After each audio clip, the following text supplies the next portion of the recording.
আসতে বলবেন না, কাজ আছে না নাই? গতকালকে আমার মাহফিল ছিল বেশি দূরে না, কক্সবাজার। বেশি দূরে হলো কি? একই বিভাগ তো, বিভাগ তো দূরে কোথায় আবার? আমার যুক্তি আছে তো। সেখানে আমি সূরা শুরা থেকে কথা বলেছি। শুরা মানে হলো পরামর্শের সূরা।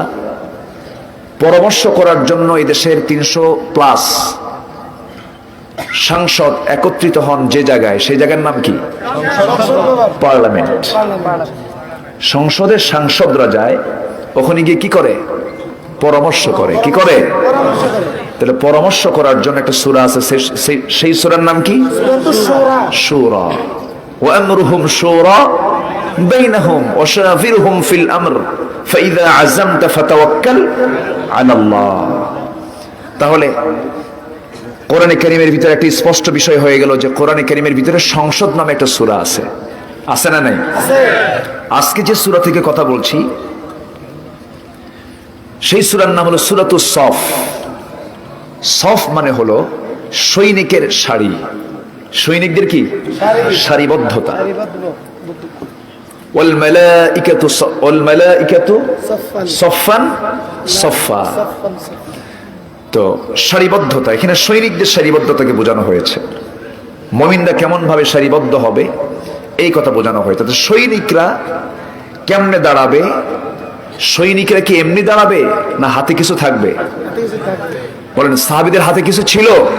ছিল। তাহলে যোদ্ধা হয়ে সৈনিকরা হাতে নিয়ে সামনে কোন একটা লক্ষ্যে বাতিলদের মোকাবেলা করবে। তাহলে এই সূরার ভিতরে সংগ্রাম, আন্দোলন, দল এ নিয়ে কথা আছে না নাই? আসতে বলবেন না, আছে না নাই? আচ্ছা, তাহলে ওইদিকে সংসদ থাকলো, এদিকে আন্দোলন থাকলো, দলের নাম তো নাই মনে হয়। আসতে কোন কেন? আছে না নাই? আচ্ছা, সেই দলটার নাম কি? ইসলাম। জোরে বলেন, আরো জোরে। ইসলাম কি দলের নাম না ধর্মের নাম? ভালো করে বলেন।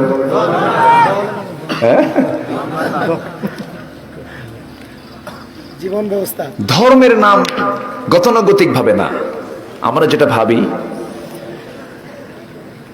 রিলিজিয়ান মানে ধর্ম, হিন্দু ধর্ম, খ্রিস্টান ধর্ম, বৌদ্ধ ধর্ম। ট্র্যাডিশনালি ইসলাম কিন্তু এরকম শুধু ধর্মের নাম নয়। ইসলামটা কি? আল্লাহ রাব্বুল আলামিন বলেন, খুবই কমন আয়াত, আমার সঙ্গে ঠোঁট মিলিয়ে মিলিয়ে সবাই বলুন, ইন্নাদ-দীনা ইনদাল্লাহিল ইসলাম। আল্লাহর কাছে মনোনীত দিন, মনোনীত জীবন বিধান, মনোনীত জীবন চলার পথ হলো ইসলাম। এখানে ধর্মের কথা বলা হয়নি গতানুগতিক ভাবে। আল্লাহ রাব্বুল আলামিন অন্য জায়গায় বলছেন, আবার এই দিন নিয়ে কথা বলছেন, ইসলাম নিয়ে কথা বলতেন আরেক জায়গায় বলছেন, وَمَن يَبْتَغِ غَيْرَ الْإِسْلَامِ دِينًا فَلَن يُقْبَلَ مِنْهُ وَهُوَ فِي الْآخِرَةِ مِنَ الْخَاسِرِينَ। জোরে বলুন আল্লাহু আকবার। যে ব্যক্তি ইয়াবতাগি তালাশ করবে গায়রাল ইসলাম, ইসলাম ছাড়া অন্য কোন জীবন বিধানকে যে ব্যক্তি গ্রহণ করবে, ইসলামের অপোজিট আরো কিছু দিন, আরো কিছু জীবন বিধান দুনিয়াতে আছে না নাই? আসতে বলবেন না, আছে না নাই? আমেরিকায় চলে একটা দিন, সেখানে আছে, কিন্তু লন্ডনে একটা দিন আছে, জার্মানিতে আছে, ওই রাশিয়াতে আছে, ওই চীনে আছে, ওই জাপানে আছে, ওই বার্মাতে আছে, ওই পাকিস্তানে আছে, ভারতেও আছে। সব জায়গাতে বিভিন্ন জায়গায় বিভিন্ন দিন আছে না নাই? এই সমস্ত দিনগুলো আল্লাহর দিন না মানুষের দিন? কার দিন বলেন? দিন মানে জীবন বিধান। দিন মানে কি? দিনের অনেকগুলো ব্যাখ্যা আছে, অনেকগুলো কথা আছে, 19টা অর্থ আছে দিনের। আমার ভাইয়েরা, গোটা পৃথিবীতে 70 থেকে 80টি দিন আছে। গোটা দুনিয়াতে 70 থেকে 80টি মানব রচিত মতবাদ আছে, হিউম্যান ল আছে। এই সমস্ত মতবাদকে যে বান্দা গ্রহণ করবে, ইসলামটাকে ছেড়ে দিয়া আল্লাহ বলছেন তুমি মুসলমানদের তালিকায় তোমার নাম থাকলো, তোমার বাপও মুসলমান হলো, ভালো কথা, তুমি জন্মসূত্রে মুসলমান হয়েছে, ভালো কথা, কিন্তু আমার তালিকায় তোমার নাম মুসলমান থাকবে না। আমার কথা কি বোঝা যায়? কেন? এর কারণ হলো আমার জীবন বিধান হতে হবে কি? আরো জোরে বলেন, আরো জোরে বলেন, ইসলাম। এই মুসলেখা দিয়ে, এই সিদ্ধান্ত নিয়ে মুসলিমের পরিচয় দিতে হবে। কে যেন বলল কয়েকদিন আগে, কোন এক বুদ্ধিজীবী, 16 GB, 32 GB, 64 GB, 128 GB, 256 GB বুদ্ধিজীবী। বুদ্ধিজীবী বললেন, দেশে আজ যাত্রা, পালা যাত্রা, লোকসঙ্গীত আজ বিদায়ের পথে, এগুলো সব বন্ধ হয়ে গেল, এগুলো হারানো ঐতিহ্য, আবহমান কাল ধরে চলে আসতেছে, এগুলো আজ এগুলো বন্ধের পথে। এই সমস্ত বন্ধের পথের সবচেয়ে বড় অন্তরায় হলো ওয়াজ মাহফিল। ওয়াজ মাহফিলকে দোষারোপ করা হলো, ওয়াজ মাহফিলের কারণে এগুলো বন্ধ। অতএব তাদের দৃষ্টি হচ্ছে ওয়াজ মাহফিল কেমনে বন্ধ করলে এগুলো আবার চালু করা যায়। সম্মানিত ভাইয়েরা, সম্মানিত বন্ধুগণ, আমরা মন্দকে বন্ধ করব, ঠিক কিনা? বন্ধকে বন্ধ করব, ভালোকে চালু করব, ভালোকে চালু করব। কার কথা? এই অর্ডার কে দিয়েছেন? আল্লাহ রাব্বুল আলামিন বলেন, তাআওয়ানু আলাল বিররি ওয়াত তাকওয়া ওয়া লা তাআওয়ানু আলাল ইসমি ওয়াল উদওয়ান। তোমরা ভালো কাজে, তাকওয়ার কাজে পরস্পরকে সহযোগিতা করো, ওয়াজ মাহফিল করো, মানবতার কল্যাণে কাজ করো, অসুস্থের পাশে দাঁড়াও, পীড়িতের পাশে দাঁড়াও, মাসলুমের পাশে দাঁড়াও, জুলুমকে তোমরা প্রতিহত করে ফেলো, জালিমের বিরুদ্ধে তোমরা সামনে দাঁড়িয়ে যাও। ফাকিম ওয়াজহাকা লিদ-দীনি হানিফা ফিতরাতাল্লাহি আল্লাতী ফাতারান-নাসা আলাইহা লা তাবদীলা লিখালকিল্লাহ যালিকাদ-দীনুল কাইয়্যিম ওয়ালাকিন্না আকসারান-নাসি লা ইয়ালামুন। জোরে বলুন আল্লাহু আকবার। আল্লাহর সামনে হানিফ হয়ে, একনিষ্ঠ হয়ে দাঁড়িয়ে যাও, সমস্ত কুফরি মতবাদকে প্রত্যাখ্যান করো, সমস্ত জুলুমকে মাইনাস করে তুমি তাওহীদকে ধরে ফেলো, আমার নবীর তরিকাকে ধরে ফেলো। কোন তরিকা লাগবে না, শুধু তরিকা লাগবে আমার নবীর তরিকা। কার তরিকা? নবীর তরিকা। আমাদের তরিকা সবকিছু আছে না নাই? এই তরিকা সেই তরিকার দিকে যাওয়ার দরকার নাই। আমার নবীজি বিদায় হজের মাসনে ক্লিয়ার করে দিয়েছেন, তোমাদের কাছে রেখে গেল আমি দুটি মহা উপহার, কোরআনের পুত মঙ্গল বাণী, মর্ম উপদেশ যার। লাকাদ তারাকতু ফীকুম আমরাইন আই শাইআইন লা তাদিল্লু মা তামাসসাকতুম বিহিমা। দুটো জিনিস রেখে গেলাম, কোরআন রাখলাম, হাদিস রাখলাম, এই দুটাকে শক্ত করে ধরো, গোটা পৃথিবীর নেতৃত্ব তোমার হাতে চলে আসবে।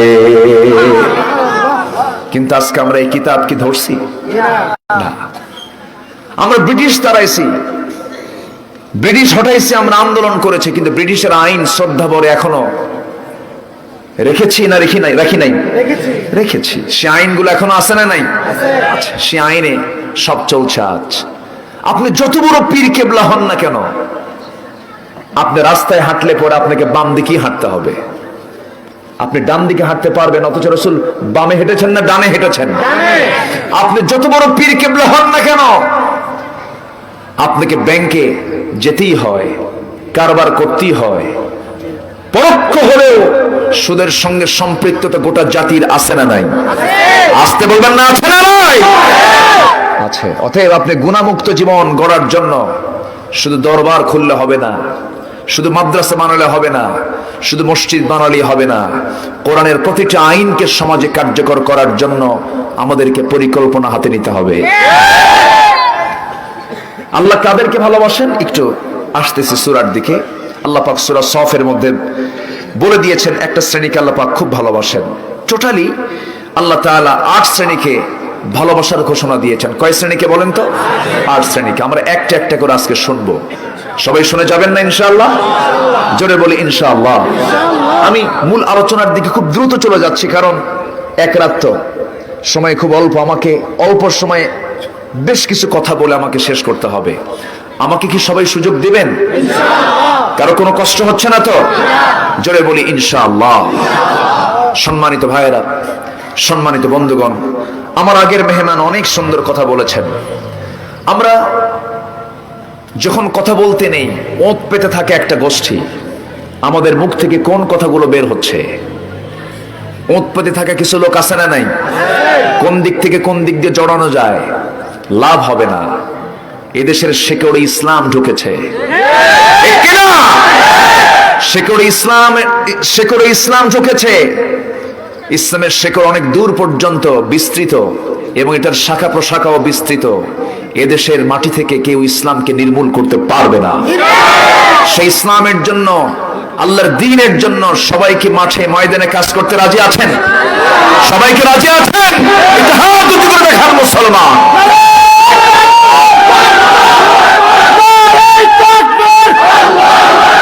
ইসলামের শত্রুরা হুঁশিয়ার সাবধান, বিপ্লব বিপ্লব, নারায়ে তাকবীর। সম্মানিত ভাইয়েরা, এই স্লোগান দেওয়া তো জায়েজ নাই নাকি? আমাদেরকে বলে হুজুর মাহফিল আসছেন, তো এইগুলো কি শুরু করলেন আপনি? এরকম চিৎকার কেন? আচ্ছা, নামাজের তাকবীর আছে না নাই বলেন তো? আছে না? আছে। আযানটাই তো তাকবীর। আযানের প্রথমেই কি, প্রথম ডাকটা কি বলেন? আল্লাহু আকবার। আস্তে না জোরে? যখন আমরা জন্ম নিয়েছি, মার পেট থেকে পৃথিবীতে এসেছি, আমার ডান কানে, বাম কানে আকামা। যখন মরে যাবেন, শীত হয়ে সামনে যখন আপনাকে রাখবে, জানাজার তাকবীর যখন শুরু হবে, তখন কি? আল্লাহু আকবার। মাহফিলে অসুবিধা হয়, ময়দানে অসুবিধা হয়। ওদেরকে কুকুর সিগালের মতো বিদায় করা দরকার। সম্মানিত ভাইয়েরা, কথা আছে, আস্তে আস্তে করে বলি। ইনশাআল্লাহ একটা বরকতপূর্ণ জায়গা এটা, ধামতে আলিয়া। লক্ষ লক্ষ আলেম গড়ার একটা কারখানা। আলহামদুলিল্লাহ বলে, জোরে বলি আলহামদুলিল্লাহ। কুমিল্লা একটি বরকতি এলাকার নাম, জোরে বলি আলহামদুলিল্লাহ। কুমিল্লা নাই এমন কোন জায়গা গোটা দেশে নাই। কুমিল্লা ছাড়া কিছুই হয় না। বলি আলহামদুলিল্লাহ। কুম লিল্লাহ, তাই না? কুম লিল্লাহ। কুম দাঁড়াও, লিল্লাহ আল্লাহর জন্য। বলি আল্লাহু আকবার। সমস্যা কোথায়? ইঙ্গিতে বুঝে নেন সব বলার দরকার নাই তো আমার। সম্মানিত ভাইয়েরা, আল্লাহ তাআলা এই কিতাবটা দিলেন। আমার কাছে মনে হয় কি জানেন, এই কিতাবটাকে আমরা এত অবহেলায় রেখে দিয়েছি। হাফেজরা শুধু তেলাওয়াত করে। কি তেলাওয়াত করে? তেলাওয়াত করে ইয়া আইয়ুহাল্লাযীনা আমানু লা তাকুলুর রিবা আদআফাম মুদাআফা ওয়াত্তাকুল্লাহ। হে ইমানদারেরা, তোমরা সুদ খায়ও না। মসজিদ থেকে বের হয়ে সুদ খায়, ঠিক কি না? শুধু তেলাওয়াত করে। কোরআন বলে দিচ্ছে আহাল্লাল্লাহুল বাই'a ওয়া হাররামার রিবা। বান্দা নামাজে তেলাওয়াত কইরা বাইরে যায়, জম্মের মতো সুদের কারবারে আছে না নাই? কোরআন বলছে ওয়াকিমুল ওয়াজনা বিল কিসত ওয়া লা তুখসিরুল মিজান। ওজনটাকে সঠিক করো, ওজনকে বেঠিক করো না। দাড়ি পাল্লা হাতের মধ্যে নিয়েই কম বেশি শুরু করে দেয়, আছে না নাই? কোরআন বলতেছে আন তাহকুমু বিল আদল, সঠিক বিচার করো, কিন্তু রায় উল্টা হয়ে যায় নামাজ পড়ার পর। ওই নামাজির নামাজ কবুল হবে না। সম্মানিত ভাইয়ের, আমরা শুধু একটা অভিনয় করছি। আমরা কি করি? অভিনয়। নামাজ একটা অভিনয়। নামাজ যদি আমাকে সুদমুক্ত জীবন না করতে শেখায়, নামাজ যদি আমার ভেজাল বন্ধ না করতে শেখায়, নামাজ যদি আমাকে মিথ্যা সাক্ষী থেকে নিজেকে দূরে রাখতে না শেখায়, ওই নামাজ নয়, ওই নামাজ হচ্ছে ভণ্ডামি।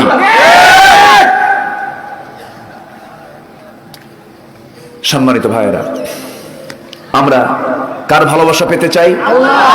আসতে বলবেন, কার ভালোবাসা? আমরা জনপ্রিয়তা অর্জন করতে চাই কার জন্য? জনপ্রিয়তা কিন্তু ফেরাউনের কম ছিল না। ওর নাম এখনো আছে না নাই? ফেরাউনকে চেনে না এমন কোন পাবলিক দুনিয়াতে আছে? হ্যাঁ, ফেরাউনের নাম শোনানি এমন কোন পাবলিক আছে? প্রতিটি মানুষের মুখে ফেরাউনের নাম আছে না নাই? সুনামে না দুর্নামে? মুসার নামও আছে না নাই? সুনামে না দুর্নামে? সুনামে। সুকর্ম আর কুকর্মের কারণে ফেরাউনের নামটা নিলেও তো সব পাওয়া যায়।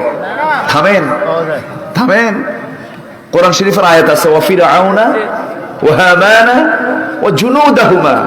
আপনি কোরআনের আয়াতের মধ্যে আছে তোর নাম, 5টা অক্ষর দিয়ে ওর নাম হয়েছে, 50টা সওয়াবও পাবেন। কিন্তু এর পরেও ওর নামটা কোরআনের আসার পরেও কোন ব্যক্তির নাম কি ফেরাউন আছে? মুসা নাই? এখানে মুসা কই?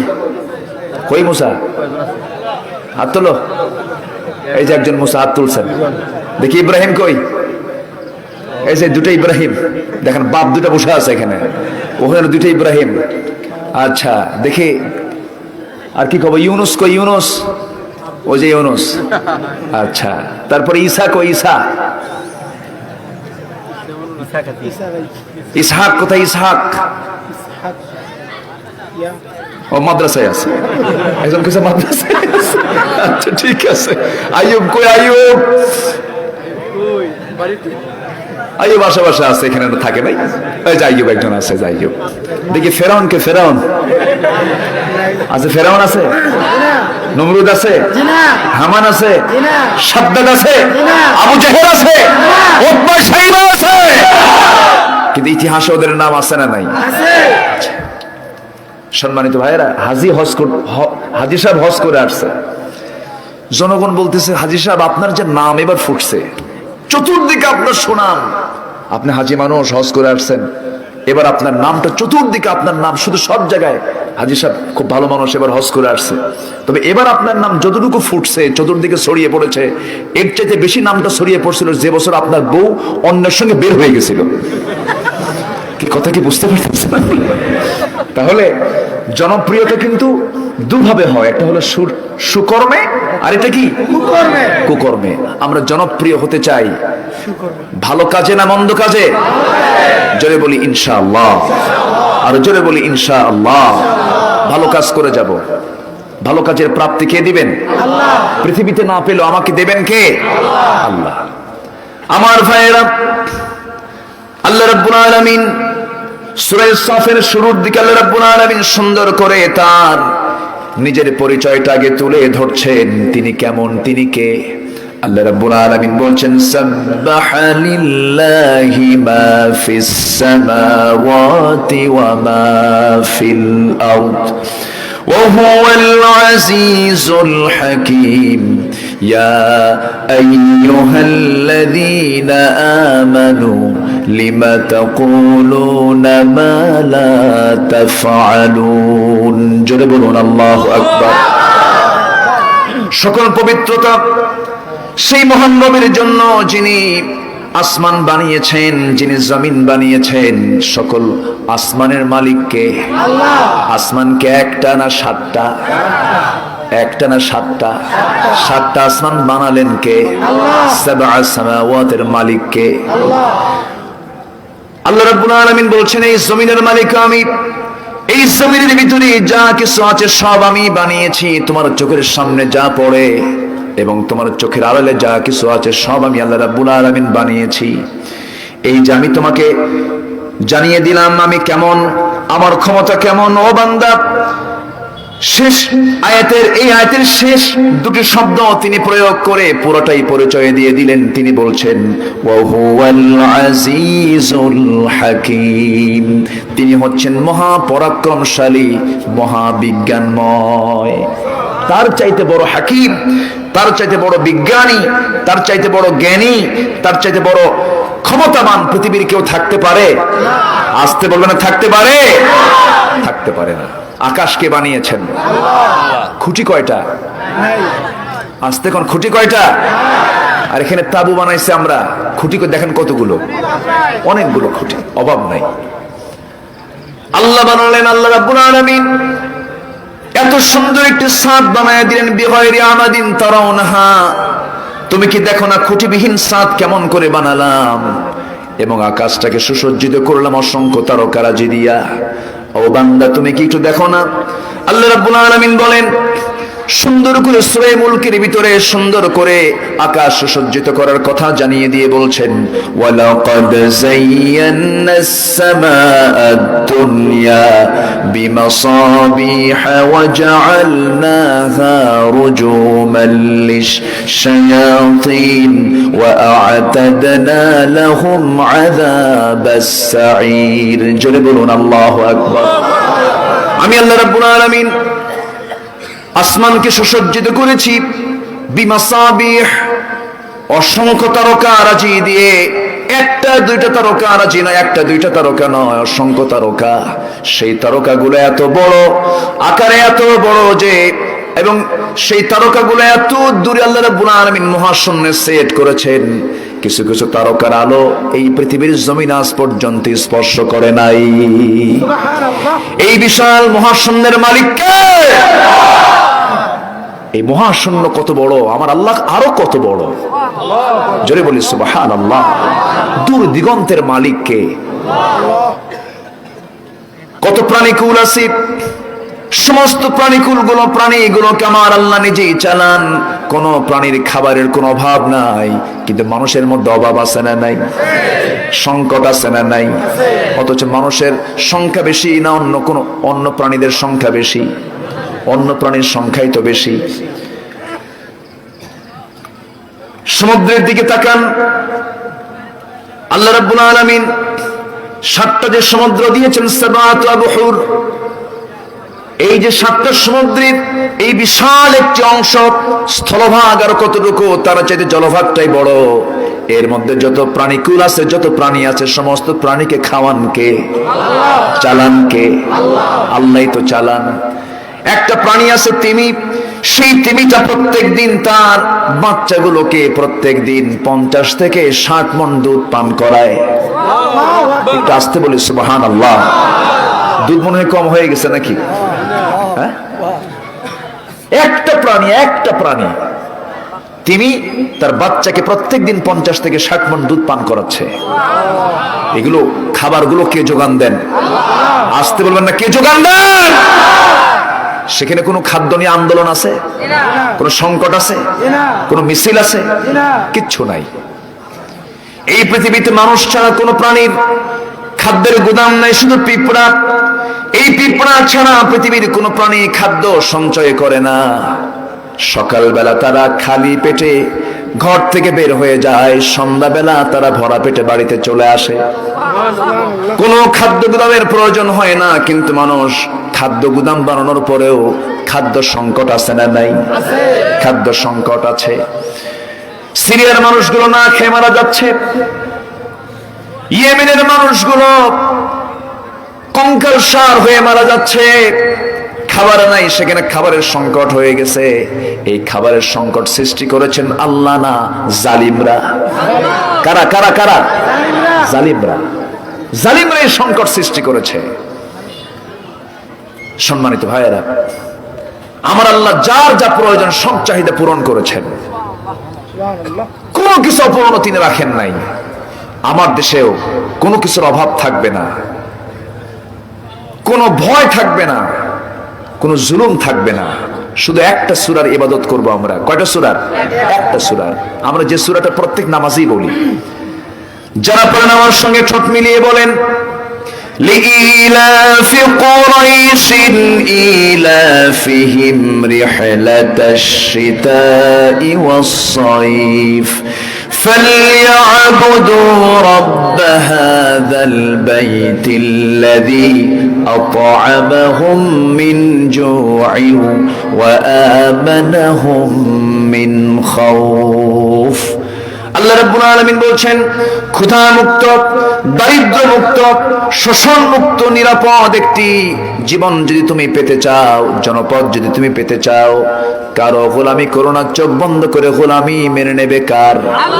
ইবাদত করবে কার? বিধান মানবে কার? হুকুম মানবে কার? সে আল্লাহর তুমি গোলামি করবে, সমস্ত সমস্যার সমাধান তোমার হয়ে যাবে। কোনো দুর্ভিক্ষ থাকবে না, কোনো অভাব থাকবে না। অভাব মোচন করে দিবেন কে? আল্লাহ অভাব মোচন করে দিবেন। আমার বন্ধুগণ, এই জন্য এই কোরআনের মূল বক্তব্য কিন্তু একটাই, সেটা হলো এই পৃথিবীতে মানুষের দায়িত্ব হলো কার গোলামি করা? আসতে বলবেন না, কার গোলামি করা? আল্লাহর গোলামি করা। আল্লাহ যা বলেছেন তা শোনা। এখানে আল্লাহ রাব্বুল আলামিন প্রথম আয়াতে নিজের পরিচয়টা দিই, সেকেন্ড আয়াতের দিকে আল্লাহ পাক ঈমানদারকে ডাক দিয়ে বলছেন, কি ডাক দিচ্ছেন, কি বলছেন?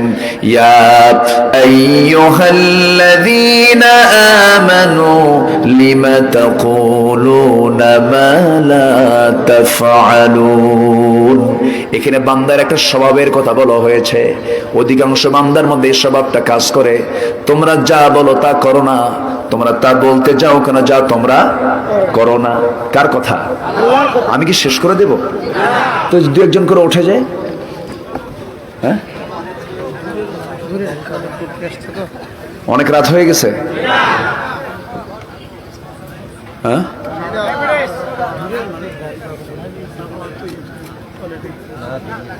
মাত্র এই সময় যদি ওঠা বসা করেন তাহলে কেমন হয়? না আমি দোয়া করে দেব নাকি? কেউ যাবেন না দয়া করে। কোন আলোচকের সামনে থেকে যখন কেউ ওঠে, তখন আলোচকের কলিজা থেকে তারগুলো ছিঁড়তে থাকে, খুব কষ্ট হয়। কারণ এটা তো ফুল, এই বাগানের ফুল। আপনারা একটা করে উঠবেন, সৌন্দর্য কি হবে? নষ্ট হবে। আমরা কেউ উঠবো না। জোরে বলি ইনশাআল্লাহ। বসে থাকবো, সওয়াব পাবো। বসে থাকবো, কি হবে? সওয়াব হবে। আমরা থাকবো। জোরে বলি ইনশাআল্লাহ। সম্মানিত ভাইরা, আল্লাহ তাআলা ঈমানদারকে ডাক দিয়ে বলছেন, তোমরা সেই কথা কেন বলতে যাও যা তোমরা করো না? তাহলে বলার সাথে আমাদের আমলের সম্পর্ক থাকার দরকার আছে না নাই? আছে। যা আমল করব তা বলবো, যেটা আমল করব না তা বলতে যাব না। এটা কার পরামর্শ? আল্লাহ। এই স্বভাবটা যার মধ্যে থাকবে সেটা হচ্ছে মুনাফিকের স্বভাব। জি। আমার দেশে মুনাফিক নাই তো? আছে। মুনাফিক আছে আমার দেশে? মুনাফিকের স্বভাবটা হলো সে যা বলে তা করে না, যা বলে তা করে না। যখন সে কথা বলে মিথ্যা কথা বলে, আমানতের খেয়ানত করে, বেহুদা বাজে কথা বলে, একটার কথা আরেকটার সাথে লাগায় দেয়। এরকম লোক আছে না নাই? আচ্ছা, এদের পরিচয় আল্লাহ পাক সুন্দর করে তুলে ধরেছেন, একটা বড় সূরাই দিয়েছেন। সেই সূরার নাম হলো সূরা মুনাফিকুন। সূরার নাম কি? মুনাফিকুন। মুনাফিকুন সূরা বড় না কাফিরুন সূরা বড়? মুনাফিকুন সূরা বড়। কোন সূরা বড়? মুনাফিকুন। মুনাফিকুন বড়, কাফিরুন ছোট। মানে কি? কাফেরের চিত্র চিত্রায়িত করতে 3 লাইন। এই কাফেরের চিত্র চিত্রায়িত করতে 3 লাইন। আর মুনাফিকের চিত্র চিত্রায়িত করতে অনেক অনেক কথা। জি জি। থাক, লাগবে না, দরকার নেই। আজ মুনাফিক চোখের সামনে দিয়ে ঘোরাফেরা করে, আছে না? আছে না নাই? আছে। সম্মানিত ভাইয়েরা, ধর্ম নিয়ে ব্যবসা নাকি আলেম ওলামারা করে? নাউজুবিল্লাহ। নির্বাচন যখন চলে আসে, প্রার্থীদের মাথায় কি ওঠে? বলেন বলেন বলেন। সারা বছর টুপি নাই, নির্বাচনের আগে মাথায় কি? টুপি। মাশাআল্লাহ। হাতে কি? তসবিহ। ঘাড়ে কি? রুমাল। থামেন। আসরের নামাজ ভোট চাইতে যায়া এক আসরের নামাজ 4 বার পড়ে। কবার পড়ে? যেখানে যায় সেখানে যায় নামাজ চায়, ভাই নামাজটা পড়ে নেই। কথা বোঝেন নাই? সম্মানিত ভাইয়েরা, এগুলো কি ইমানদারের লক্ষণ না মুনাফিকের লক্ষণ? সেদিন এক বেচারি বলতেছে, প্রশ্ন করছে, হুজুর আমার কাছে এক প্রার্থী এসে ভোট চাইলো, আমার টাকা দিল 2000, আমি টাকাটা নিয়ে খাইছি হুজুর, কিন্তু ভোট ওরে দেবো না, আমার কি খাওয়া জায়েজ হয়েছে? চিন্তা করছেন, প্রশ্নের সাইজ দেখেন। ইলেকশন করতে নিয়ে যদি কোটি কোটি টাকা কেউ খরচ করে, সে কি খেদমত করবে না শোষণ করবে?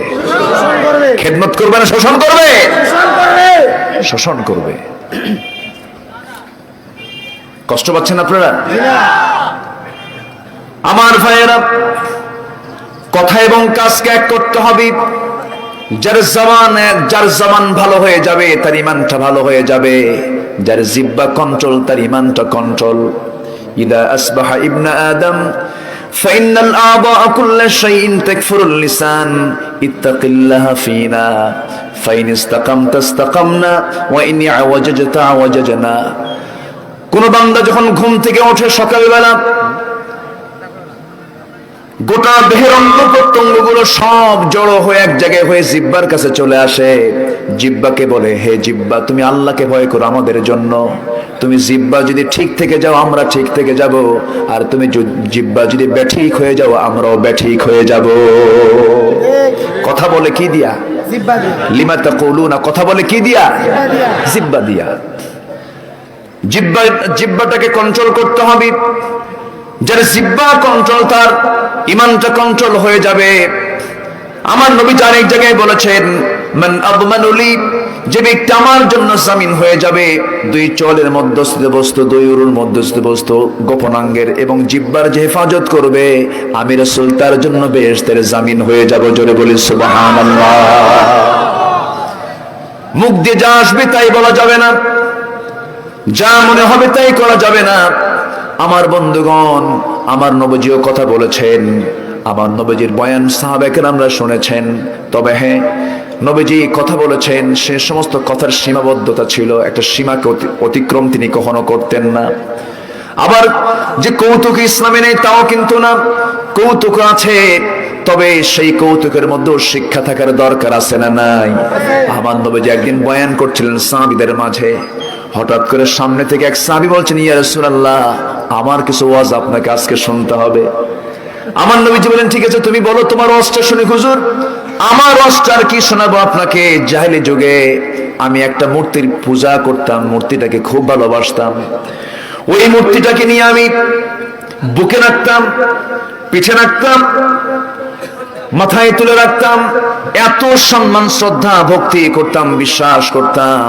কিন্তু একদিন আমি কোন একটা সফরে গেলাম, সেই মূর্তিটাকে করলাম কি, আমার প্রকৃতির কাজে সাড়া দেবার জন্য মূর্তি তো সাথে নেওয়া যায় না, আমি মূর্তিটাকে উঁচু জায়গায় রেখে দিলাম। উঁচু জায়গায় রেখে দিয়ে আস্তে করে আমি আড়ালে চলে গেলাম, শৌচকার্য কমপ্লিট করলাম। শৌচকার্য কমপ্লিট করে সে দেখি আমার সেই শ্রদ্ধার মূর্তির মাথা থেকে পা পর্যন্ত পুরাটাই পানি দিয়ে ভেজা। তো ভাবলাম মনে হয় রহমতের কোনো পানি। এই চিন্তা মাথায় নিয়ে আমি আমার জিহ্বাটা দিয়ে লেহন করলাম, একটু চাটলাম, দেখি যে আমটা আমটা গন্ধ।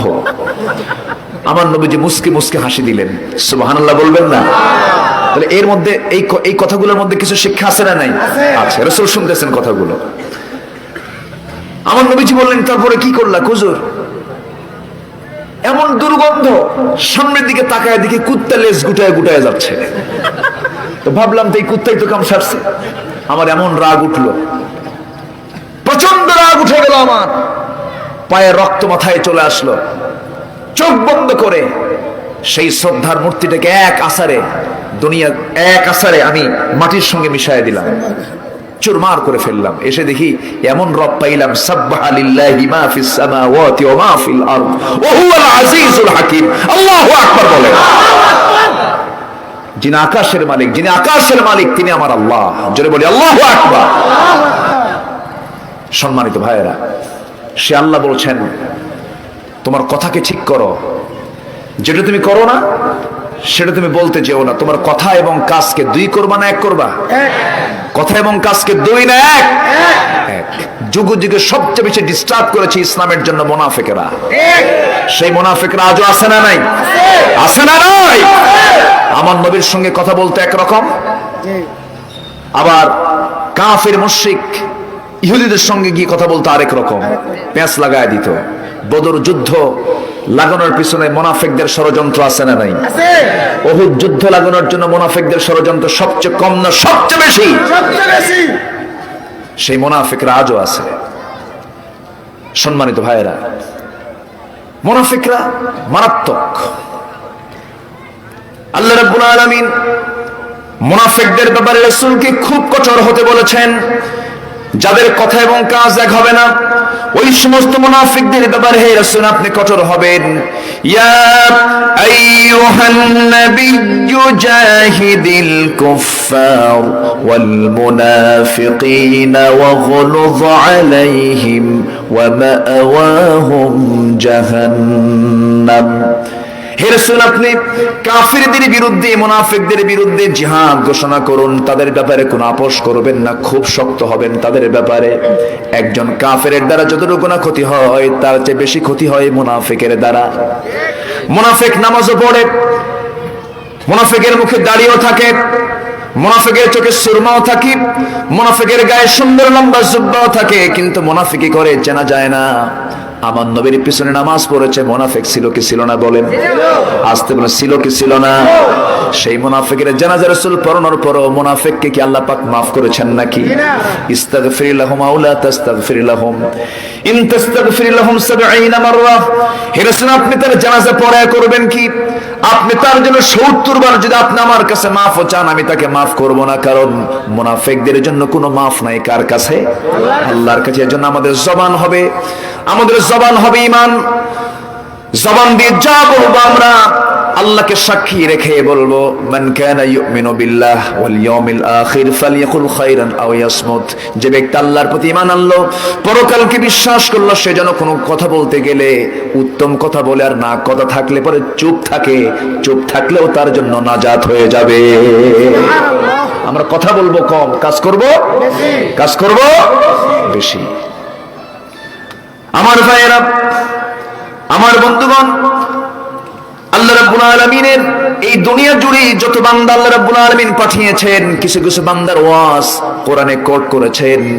একজন ব্যক্তির ওয়াজ যিনি নবীও ছিলেন না, রাসূলও ছিলেন না, কালো কুসকুসে মানুষ ছিলেন, সমাজে তার কোনো পরিচয় ছিল না, কিন্তু সেই লোকটা আল্লাহর কাছে এত প্রিয় ছিলেন। আমার আপনার ওয়াজ নয় 50 বছর, 60 বছর, 100 বছর থাকবে, এরপরে আর থাকবে না। কিন্তু একজন কালো কুসকুসে মানুষ, আল্লাহ পাক যাকে নবুয়ত দেন নাই কিন্তু হিকমত দিয়েছেন, তার কথা আল্লাহর কাছে এত পছন্দ হয়েছে, আল্লাহ পাক কোরআনের মতো কিতাবের মধ্যে তার ওয়াজগুলো কোট করেছেন।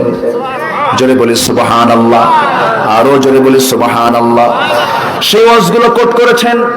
সেই ওয়াজগুলো কেন কোট করেছেন? কারণ লোকমানকে আল্লাহ রাব্বুল আলামিন কিছু গুণ দিয়েছিলেন, যে গুণটা অন্য কোনো ব্যক্তির কাছে, অন্য কোনো ব্যক্তির মধ্যে সেই গুণগুলো ছিল না। এর মধ্যে সবচেয়ে শ্রেষ্ঠ গুণ হলো, লোকমান আলাইহিস সালাতু ওয়াস সালামের মধ্যে সবচেয়ে বড় গুণ ছিল, তিনি অপ্রয়োজনীয় কোনো কথা বলতেন না। অপ্রয়োজনীয় কোনো কথা বলতেন না। 9টা গুণ। কয়টা গুণ বলেন? শিখে যাই, আমরা একটু শিখে যাই। লোকমানের মধ্যে 9টা গুণ ছিল। নাম্বার 1 গুণ হলো দৃষ্টিটাকে তিনি নিম্নগামী রাখতেন। তিনি কখনো দৃষ্টিটাকে উঁচু করতেন না, নিচের দিকে তাকিয়ে তাকিয়ে চলতেন। নাম্বার 2 হলো মুখটা বন্ধ রাখতেন, অপ্রয়োজনীয় কোনো কথা বলতেন না। নাম্বার 3 হলো হালাল জীবিকার উপরে তিনি সন্তুষ্ট ছিলেন। নাম্বার 4 হলো লজ্জাস্থানকে তিনি হেফাজত করেছেন। নাম্বার 5 হলো সত্য কথার উপরে অটল থেকেছেন। নাম্বার 6 হলো অঙ্গীকার তিনি পূরণ করেছেন। নাম্বার 7 মেহমানকে তিনি সম্মান করেছেন। নাম্বার 8 হলো প্রতিবেশীর হক তিনি আদায় করেছেন। নাম্বার 9 হলো অপ্রয়োজনীয় কোনো কথা তার মুখে কোনোদিন বের হয় নাই। এইগুলো গুণ থাকলে তো আল্লাহ তাআলা তাকে অবশ্যই কবুল করবেন। যেরকম সুবহানাল্লাহ। কিন্তু লোকটা ছিল ধলা না কালো, লম্বা না খাটো, চামড়াগুলো মসৃণ না, মসৃণ ছিল না, কালো কুসকুসে। আবার পায়ের গোড়াটা ছিল, তাফসিরে এসেছে, ইবনে কাসির এসেছে, পার গোড়াটা ছিল ফাটা ফাটা। চেহারার কোনো সৌন্দর্য ছিল না, সমাজে তার কোনো পরিচিতিও ছিল না, কিন্তু আল্লাহ রাব্বুল আলামিন তাকে এত সুন্দর করে পছন্দ করলেন। তার ওয়াজ, তার নামকরণ করে সূরা লোকমান নাজিল করে গোটা পৃথিবীর সমস্ত মানুষকে বলেন, তোমরা লোকমানের ওয়াজ শোনো। যেরকম সুবহানাল্লাহ। তার ওয়াজ ছিল 13টা। কয়টা ওয়াজ? সবাইকে শুনবেন নাকি? শুনবেন? জোরে বলি ইনশাআল্লাহ। পৃথিবীতে 3 জন কালো জগৎ বিখ্যাত ছিলেন। একজন হচ্ছেন লোকমান, কালো মানুষ ছিলেন। আর আমার নবীর এক সাহাবী ছিল খুব কালো। বলেন কে? নবী ইমাম মুয়াজ্জিন কে? মুয়াজ্জিন কে? 3 কালো। শুনবেন কথা, শুনবেন, সবাই শুনবেন। কষ্ট হচ্ছে আপনাদের? বলি আলহামদুলিল্লাহ। গ্রামের মানুষদের কিছু আছে, একটু হালকা করেও কিছু কথা বলা দরকার। আমার কথা কি বুঝতে কষ্ট হচ্ছে আপনাদের? বলি আলহামদুলিল্লাহ। আমাদের ক্লাসটা নেওয়া খুব কঠিন। যারা প্রফেসর ক্লাসে ঢুকলে পরে সব এক লেভেলের ছাত্র খুঁজে পায়। স্কুলের যারা টিচার ক্লাস 6-এ ঢুকেছে সব এক লেভেলের ছাত্র খুঁজে পায়। কিন্তু আমাদের ক্লাসটা নেওয়া খুব কঠিন। অবাল বৃদ্ধ বনিতা ছোট থেকে বুড়া পর্যন্ত সব ছাত্র। এই ক্লাসটা কি সহজ না কঠিন? একটু হলেও কঠিন। এই জন্য আমাদেরকে খুব সহজ করে, যতটুকু সহজ করে পারা যায় কথা বলার চেষ্টা করতে হয়। সম্মানিত ভাইরা, লোকমান কি কালো ছিলেন, কিন্তু আল্লাহ তাআলা তাকে কি সম্মান দিলেন, কি মর্যাদা দিলেন। কোরআনের মতো কিতাবে তার নামে একটা সূরার নামকরণ পর্যন্ত হয়ে গেল।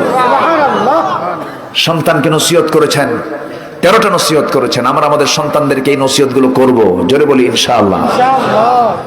কিন্তু নসিহত করবো কেমনে? নিজে বাপ তো নিজেই নামাজ পড়ে না। এরকম বাপের সংখ্যা আমার দেশে কম না বেশি?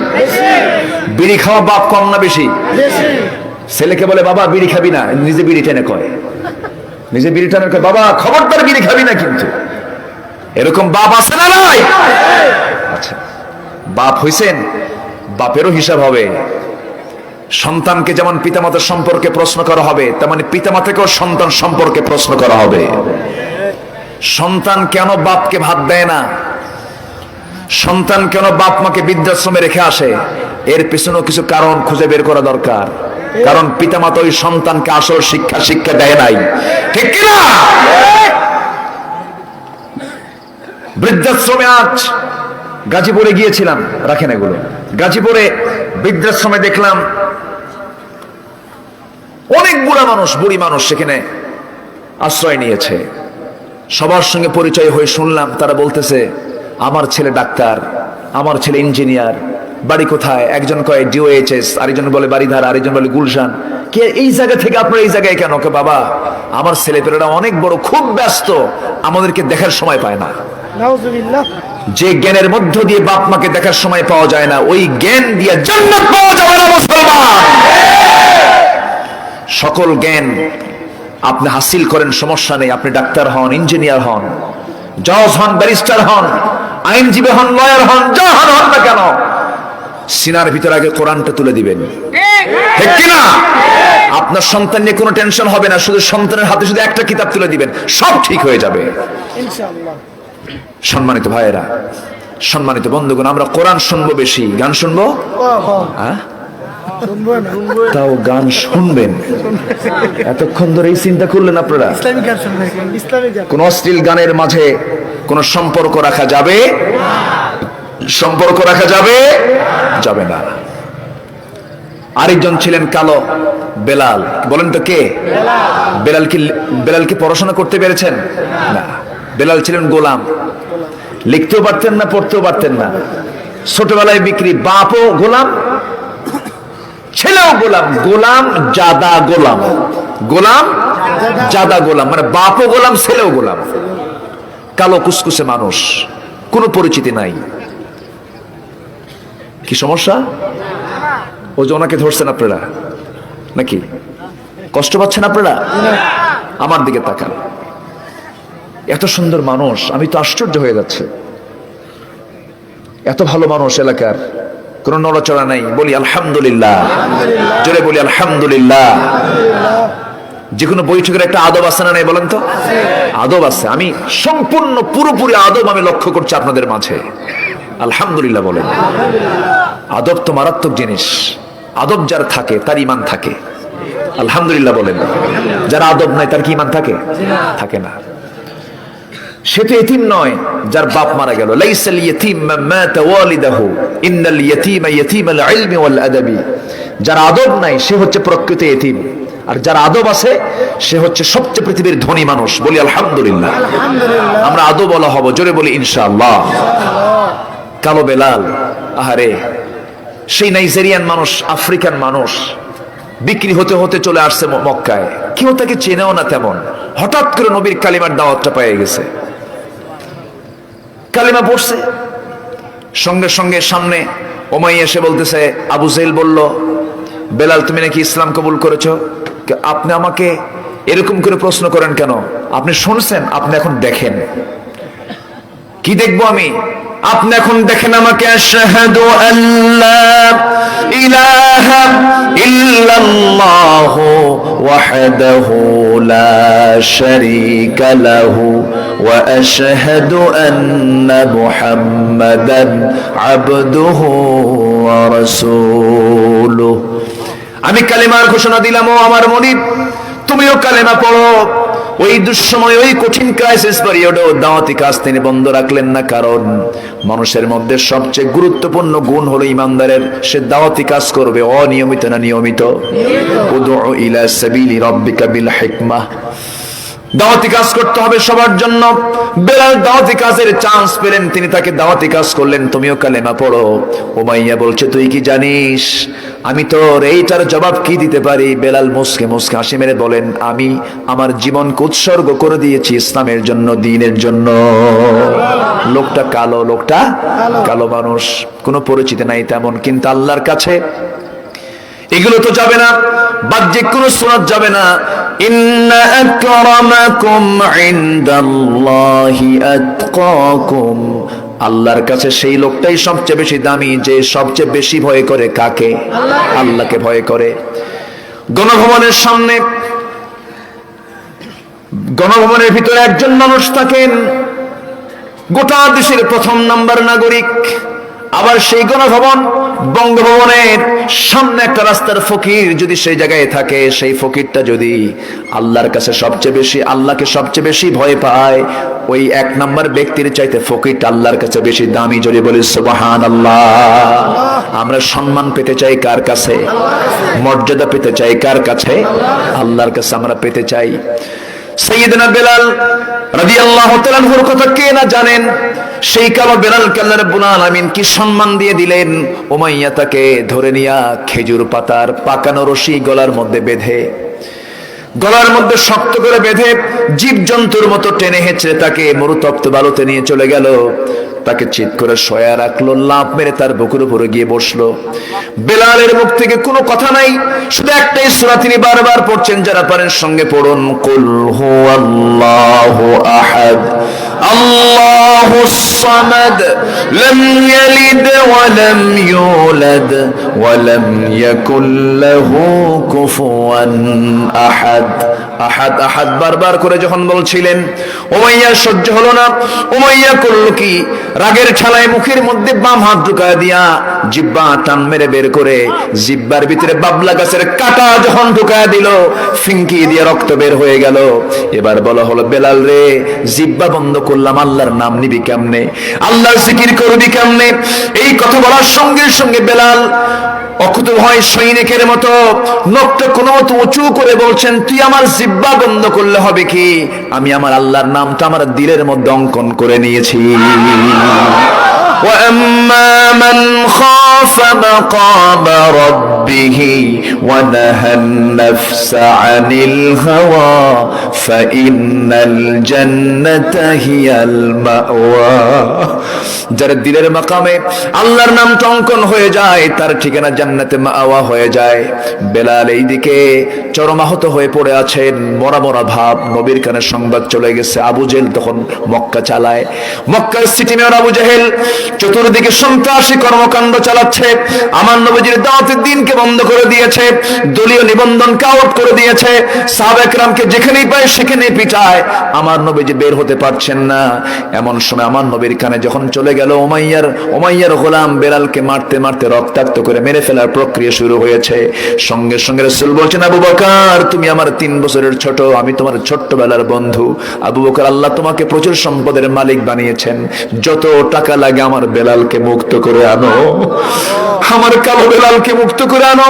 বেলালকে না দেখলে আমার ভালো লাগে না। বেলালের কথাগুলো অস্পষ্ট ছিল, তিনি তো আফ্রিকার মানুষ ছিলেন, কথাগুলো ভালো করে তিনি বলতে পারতেন না, জিহ্বাটা খাটো ছিল। সাইয়েদনা বেলালকে দেখার জন্য রাসূল পেরেশান হয়ে গেলেন। রাসূল বললেন, আমার বেলালকে তাড়াতাড়ি আবু বকর নিয়ে আসো। আবু বকর বেলালকে মুক্ত করবে, তোমার জন্য জান্নাতের দরজাও খোলা হয়ে যাবে। হযরত আবু বকর তাড়াতাড়ি দৌড় মেরে চলে গেলেন উমাইয়ার কাছে, গিয়ে বলছেন, উমাইয়া তোর কি লাগবে রে বল, কত হাজার স্বর্ণ মুদ্রা লাগবে সব দিয়ে দেব, তার মুখের উপরে স্বর্ণমুদ্রা নিক্ষেপ করে বেলালকে মুক্ত করে নবীর সামনে যখন হাজির করানো হলো, রাসূল আমার নবীজি বেলালের মাথা থেকে পা পর্যন্ত আপাদ মস্তক বারবার দেখছিলেন আর চোখের পানি ফেলে ফেলে কেঁদে কেঁদে বলছেন, বেলাল রে, তোর দেহ থেকে যখন রক্ত জমিনে পড়েছে জানবি একদিন দেখবি বেলাল এই জমিনেই আল্লাহর দ্বীন কায়েম হয়ে গেছে। জোরে কোন সুবহানাল্লাহ, আরো জোরে বলে সুবহানাল্লাহ। আমার নবীজিও মার কম খান নাই, নবীজির দাঁত ভেঙেছে, নবীজির কপালে লোহা বিদ্ধ হয়েছে, নবীজি দেশ ছাড়া হয়েছেন, নবীজির চাচা পর্যন্ত রাসূলের বিরুদ্ধে সংগ্রাম, রাসূলের বিরুদ্ধে ষড়যন্ত্র করেছে, নিজের আত্মীয় স্বজনরা নবীর বিরুদ্ধে হামলা করেছে। আমার ভাইরা, ঈমান যেহেতু এনেছি, এগুলো মাথা পেতে আমরাও নিতে রাজি আছি নাকি? সবাইকে মাথা পেতে নিতে রাজি আছি নাকি? আমার ভাইরা, আমার বন্ধুগণ, যখন দেখবেন আপনার ভাই আপনার বিরোধী হয়ে চলে গেছে, তখন ভাবতে হবে ইউসুফের কথা। সমস্ত ভাইরা তার বিরুদ্ধে হত্যার পরিকল্পনা করেছে, কোনো টেনশন করবেন না। যখন বাবা আপনার বিরুদ্ধে যাবে, তখন ভাবতে হবে ইব্রাহিমের বাপ আজর কি করেছিল, আগুনে নিক্ষেপ করেছিল। যখন দেখবেন আপনার সম্পূর্ণ একাকে কেউ আপনার পাশে নেই, শুধু বিপদ আর বিপদ, তখন ভাববেন ইউনূস আলাইহিস সালামকে যখন মাছ যখন গ্রাস করেছিল, তখন তার কেউ ছিল না, তখন শুধু তিনি জিকির করেছেন কার? লা ইলাহা ইল্লা আনতা সুবহানাকা ইন্নী কুনতু মিনাজ জালিমিন। যখন দেখবেন আপনার বাড়ি ছাড়া, আপনার নামে মামলা হামলা, আপনার নামে গ্রেফতারি পরোয়ানা, এই সমস্ত বিষয়ে যখন আপনি লক্ষ্য করবেন, তখন দেখবেন আমার নবীর হিজরতের কথাগুলো মিল আছে না নাই? বলেন, আসতে বলবেন না আছে না নাই? সাহাবীরা আগে চলে গেছেন, আবিসিনিয়ার দিকে চলে গেছেন, জাফর বিন আবু তালিব তার পরিবার সহ নিয়ে চলে গেছেন। আমার নবী আবার তিনি থাকতে পারলেন না, হত্যার হুলিয়া চতুর্দিকে জারি হয়ে গেছে, সাহাবায়ে কেরামকে যেখানে পায় সেখানে মারে। আমার নবীজিও টিকতে পারলেন না, সেই মুহূর্তে বেলালকে মুক্ত করে আনা হলো। নবীজিও বেশি দিন টিকতে পারেন নাই, নবীজিও বেশি দিন থাকতে পারেন নাই, কারণ একটাই দোষ ছিল। রাসূল বলেছেন, আবু জাহেল রে, তোর সুদের কারবার, তোর জেনার কারবার, তোর মদের কারবার, এই সমস্ত কারবার গুলো আমি চলতে দেব না। আমার দেশে এই সমস্ত কারবার গুলো তো নাই। আসতে কবেন না আছে না নাই? সুদ আছে না নাই? এটা কি ইমানদারের কাজ না আবু জেহেলের কাজ? আচ্ছা, জেনার কাজ আছে না নাই? এটা কি ইমানদারের কাজ না আবু জেহেলের কাজ? মদের কারবার আছে না নাই? এটা কি ইমানদারের কাজ না আবু জেহেলের কাজ? তাহলে আবু জেহেলের কাজগুলো সমাজে থাকবে, আমরা ইমানদার চুপ করে থাকবো? আমরা কি ইমানদার থাকতে পারবো নাকি? আমাদের দায়িত্ব আছে না নাই? দায়িত্ব কে দিয়েছেন? আল্লাহ বলছেন, ইন্নী জাইলুন ফিল আরদি খলিফা ক্বালু আতাজআলু ফিহা মান ইউফসিদু ফিহা ওয়া ইয়াসফিকু আদ-দিমা ওয়া নাহনু নুসাব্বিহু বিহামদিকা ওয়া নুকদ্দিসু লাক ক্বালা ইন্নী আ'লামু মা লা তা'লামুন। জোরে বলুন আল্লাহু আকবার। আল্লাহ রাব্বুল আলামিন আরেক জায়গায় বলছেন, তোমাদের মধ্যে অবশ্যই এমন একটা টিম থাকা দরকার, ওয়াল তাকুম মিনকুম উম্মাতুন ইয়াদউনা ইলাল খায়র ওয়া ইয়া'মুরুনা বিল মা'রুফি ওয়া ইয়ানহাউনা আনিল মুনকার। জোরে বলুন আল্লাহু আকবার। ইমানদারের কাজ হলো সৎ কাজের আদেশ দেওয়া, অসৎ কাজের বাধা দেওয়া। মুনাফিকদের কাজ হলো ইয়া'মুরুনা বিল মুনকারি ওয়া ইয়ানহাউনা আনিল মা'রুফ। ইমানদাররা কি করবে?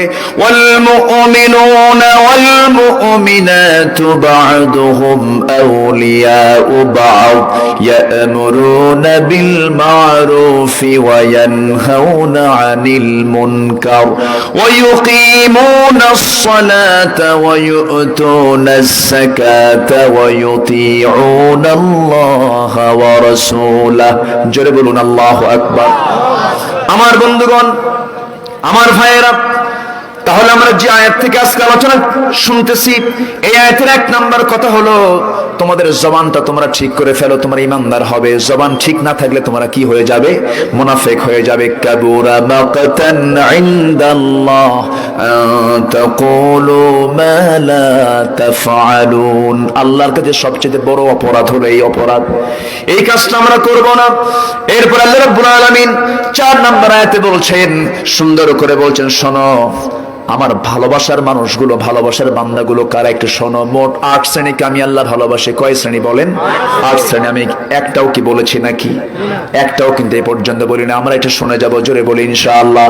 আল্লাহ বলছেন, ইন্নাল্লাহা ইউহিব্বুল্লাযীনা ইউকাতিলুনা ফি সাবিলিহি সাফফান কাআন্নাহুম বুনয়ানুম মারসুস। সূরার নাম কি? সূরার নাম কি? এই আয়াতের মধ্যে সফফান শব্দটা আছে না নাই? এই 4 নম্বর আয়াত থেকে সূরার নামকরণ করা হয়েছে সূরা সফ। সূরাটা মাদানী সূরা। সূরাটা কি সূরা? মাদানী সূরা। আমার ভাইয়েরা, আল্লাহ রাব্বুল আলামিন সুন্দর করে বান্দাকে ডাক দিয়ে বলছেন, নিঃসন্দেহে আমি আল্লাহ রাব্বুল আলামিন সেই সমস্ত বান্দাদের কি ভালোবাসি যারা আল্লাহর পথে সীসা ঢালা প্রাচীরের মতো একতাবদ্ধ হয়ে বাতিলদের বিরুদ্ধে মোকাবেলা করে। মারসুস শব্দটা এসেছে, রসাস একটা ধাতু, রসাস একটা পদার্থ, সীসা হাদিদ এটাও একটা পদার্থ। হাদিদ মানে হলো লোহা, রসাস মানে হলো সীসা। সীসা আর লোহার মধ্যে তফাৎ হলো এই যেটা হলো সীসা, সীসার কাজ হলো সীসার এক প্রান্তে তাপ লাগলে পরে অপর প্রান্তে তাপ সমানভাবে বিকিরণ হয়ে যায়। লোহার এক প্রান্তে যদি তাপ লেগে যায় অপর প্রান্তে সমান তাপ হয় না। দেখবেন কিছু কিছু কামাররা এক পাশে হাত দিয়ে ধরে অপর পাশে গরম করে, আসে না নাই? কিন্তু সীসা কিন্তু এরকম হয় না। আল্লাহ রাব্বুল আলামিন সীসার সঙ্গে এক্সাম্পল না দিয়ে আল্লাহ রাব্বুল আলামিন আল্লাহ তাআলা লোহার সঙ্গে এক্সাম্পল না দিয়ে সীসার সঙ্গে এক্সাম্পল দিয়ে জন্য দিলেন, তোমরা সীসা ঢালা প্রাচীরের মতো কাতারবদ্ধ হয়ে যাবে, সারিবদ্ধ হয়ে আল্লাহর জমিনের দিন কায়েমের জন্য তোমরা সংগ্রাম করবে। এর মধ্যে তোমার মতপার্থক্য সৃষ্টি করবে না। এই জন্য বললেন, কোন মুসলমানের একটা পশমের যদি কেউ ক্ষতি করতে আসে, লক্ষ লক্ষ মুসলমান সেই মুসলমানের পক্ষে তারা দাঁড়িয়ে যাবে। ঠিক কিনা? গোটা মুসলিম একটা দেহের মতো, একটা দেহের কোনায় চিমটি কাটলে যেমন টের পাওয়া যায়, কোন মুসলমানের রক্ত জীবন নিয়ে কেউ খেলতে লাগলে সবাই মিলে তার মোকাবেলা করে ইমানি দায়িত্ব মুসলমান। কিন্তু আজ একটি একটি করে প্রাণ চলে যাচ্ছে, আমরা চুপ মেরে আছি। ভাববেন না আপনিও নিরাপত্তা নিয়ে থাকবেন। মুসলিমের পক্ষে কথা বলার দরকার আমাদের আছে না নাই? আসতে বলবেন না, আছে না নাই? আল্লাহ তুমি সবাইকে হকপন্থীদের অন্তর্ভুক্ত করে দাও। জোরে বলি আমিন। আমাদের সবাইকে দ্বীনের জন্য কবুল করে নাও। জোরে বলি আমিন। আল্লাহ তাআলা কয় শ্রেণীকে ভালোবাসেন? এর মধ্যে একটা শ্রেণী আমরা শুনলাম, সেটা হচ্ছে যারা আল্লাহর পথে সংগ্রাম করে সীসাঢালা প্রাচীরের মতো কাতারবদ্ধ হয়ে, আল্লাহ তাদেরকে ভালোবাসেন। আল্লাহ তুমি এই কাতারে আমাদেরকে অন্তর্ভুক্ত করে নাও। জোরে বলি আমিন। আচ্ছা, নাম্বার 2 হলো যারা ইহসানকারী। যারা কি বলেন? ইহসানকারী, যাদের মধ্যে ইহসান আছে, মানে দয়া আছে, মায়া আছে, মমতা আছে। আপনি মাফ করবেন, আল্লাহ আপনাকে মাফ করবেন। আপনি কঠোর হবেন, আল্লাহ আপনার প্রতি কঠোর হবেন। ওয়া আহসিনু ইন্নাল্লাহা ইউহিব্বুল মুহসিনিন। ইহসান করো, আল্লাহ মুহসিনদেরকে খুব ভালোবাসেন। জোরে বলি সুবহানাল্লাহ। আরেক জায়গায় আসছে, والذين ينفقون في السراء والضراء والكاظمين الغيظ والعافين عن الناس والله يحب المحسنين। জোরে বলুন আল্লাহু আকবার। কষ্ট পাচ্ছেন আপনারা? আমি যে আয়াতগুলো বলতেছি বিরক্ত হচ্ছেন না তো? আর না এরকম মনে করতে, হুজুর আমরা বাংলা জানি, আরবি তো বুঝি না, এত আরবি কোন কেন? এরকম শ্রোতাও কিন্তু আছে। উত্তরবঙ্গে মাহফিলে গেলে, উত্তরবঙ্গের মাহফিলগুলো ধরেন বিশেষ করে রংপুর, কুড়িগ্রাম, ঠাকুরগাঁর ওইদিকে যদি আপনি বেশি আয়াত বলেন, তখন মাঝে মাঝে আমার এরকম রেকর্ডার আসছে, সামনে শ্রোতা, হুজুর একটু বাংলা খন। কি কথা বুঝতেছেন কি আপনারা? এরকম আছেন। কোরআন তো আর বাংলা না, কোরআন কি? কোরআনটা কি? আর দক্ষিণবঙ্গ তো আলেমদের ডিপো, আলহামদুলিল্লাহ বলবেন না? সবচেয়ে বেশি আলেম কোন জেলায়? ভালো করে কোন? খালি কুমিল্লা কুমিল্লা। হ্যাঁ, চট্টগ্রাম। আচ্ছা, যাই হোক, বিভাগটা আছে তো নাকি? এই বিভাগই তো নাকি? যাক, আমি আর কোনো কিছু ইন্ডিকেট করলাম না। তবে যতটুকু জানি যে গোটা দেশে আলেমদের নেতৃত্ব দেয় মোটামুটি নোয়াখালী। বলি আলহামদুলিল্লাহ। বৃহত্তর নোয়াখালীতে আলেম ওলামার সংখ্যা আসতে কোন কেন একটু বেশি, আলেমদের সংখ্যা একটু বেশি। কুমিল্লা কম না? কুমিল্লা তো, কুমিল্লার সঙ্গী তো নোয়াখালী, তাই না? কুমিল্লা আছে যেখানে, নোয়াখালী এই তো পাশাপাশি তো। জি, কিন্তু ওই দিকে একটু আলেম ওলামার সংখ্যা একটু বেশি। চোর বাটপারও কিছু আছে, আসতে কোন আছে না নাই? আছে। রাসূল আছেন যেখানে আবু জেহেল সেখানে। আমরা ইহসান করব, দুইটা গুণ আমরা অর্জন করলাম, শিখলাম। একটা হচ্ছে আমরা আল্লাহর পথে সংগ্রাম করব একতাবদ্ধ হয়ে, জোরে বলি ইনশাআল্লাহ। একতার দরকার আছে না নাই? ফাসাদ করব না একতা করব, গন্ডগোল করব না একতা হব, একতা হব, ঐক্যবদ্ধ হব, জোরে বলি ইনশাআল্লাহ। আসেন দোয়া করি নাকি? আচ্ছা, হ্যাঁ হ্যাঁ এখনো আছে, এই তো কেবল পাইছি, শ্রোতা পাইছি কেবল, বলি আলহামদুলিল্লাহ। এরকম শ্রোতা থাকলে আলোচনা করে একটু মজা পাওয়া যায়, বলি আলহামদুলিল্লাহ। কয় কালো? বলুন কয় কালো?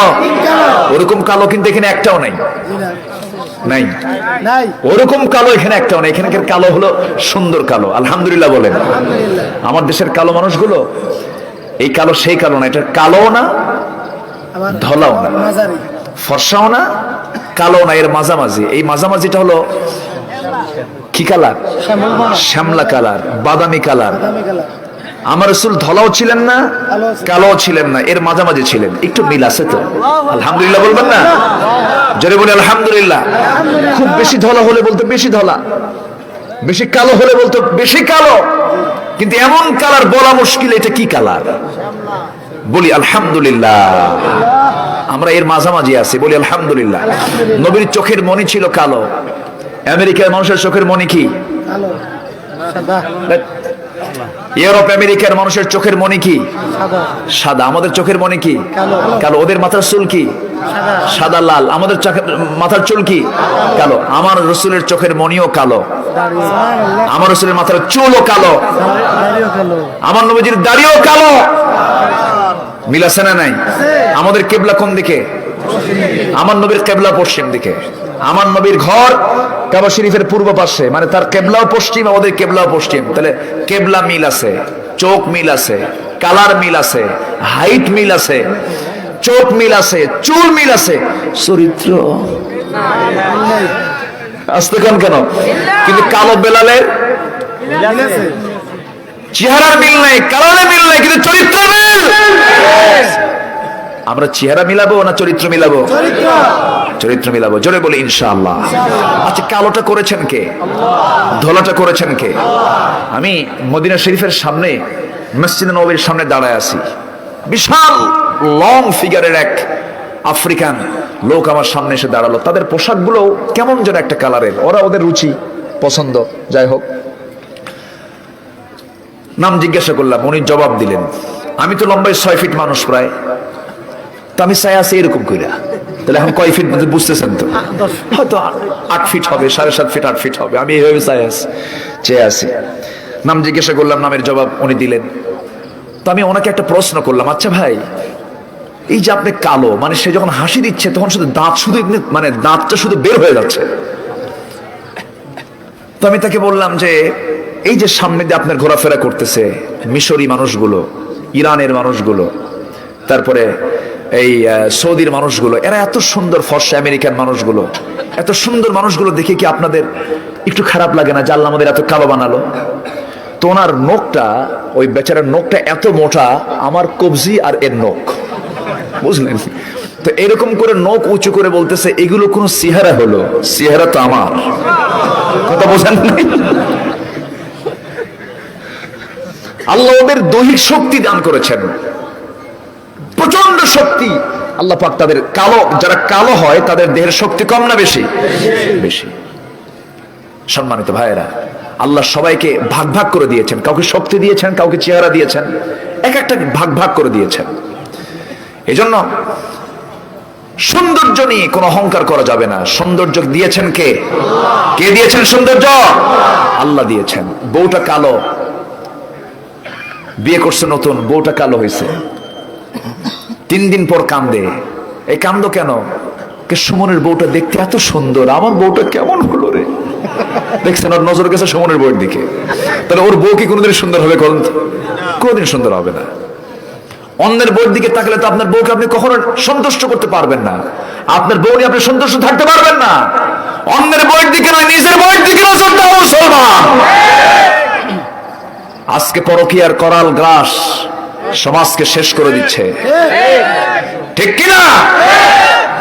সব শেষ করে দিল, অনেক সংসার তছনছ হয়ে গেল।